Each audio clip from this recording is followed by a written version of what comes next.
جو دونوں کو کنیکٹ کر رہی ہے. اس طرح تو وہاں پہ نشانیاں لگی ہوئی ہیں. کب آپ کو پتہ ہی نہیں کب ابو دھابی ہیں, کب آپ دبئی آ گئے, کب شارجہ آ گئے, کب راسو خیمہ آ گئے, کچھ نہیں پتہ چلتا آپ کو نا. مطلب ایک ہی کنٹری کے طور پہ وہ بھی فی الحال ایکٹ کر رہے ہیں.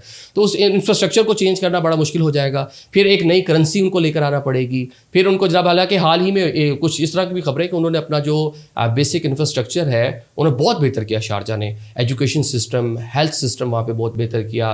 وہاں پہ ہائی رائز بہت ساری بنی ہیں جو ماضی کی نسبت, مطلب پہلے دو ہی تو جگہ فیمس ہوتی تھی, ایک جناب دبئی اور دوسرا شارجہ. تو شارجہ وہاں پہ ایک بڑی قوت کے طور پہ موجود ہے. اگر آگے چل کر اس طرح ہوتا ہے تو ہو سکتا ہے کہ وہ یو اے ای سے, متحدہ عرب امارات سے نکل جائے اور ایک الگ سے کنٹری اپنے آپ کو ڈکلیئر کرے لے. پھر ایک نئی کرنسی بنانا, پھر ایک نئے ملک کے طور پہ اپنے آپ کو منوانا, پھر نئے ریلیشنز بنانا ایک ٹف کام ہوگا. تو شاید اتنا آسان نہیں ہوگا کرنا چاہیں کر سکتے ہیں, لیکن شاید کرنا اتنا آسان نہیں ہوگا. اور شاید کسی ٹائم پیریڈ پہ متحدہ عرب امارات کی قیادت کو جب فیل ہو کہ ہم تقسیم ہو رہے ہیں, یو اے ٹوٹ رہا ہے, تو وہ بھی اپنے بہت سارے جو ڈیسیجنز ہیں اس کو ریوزٹ کریں.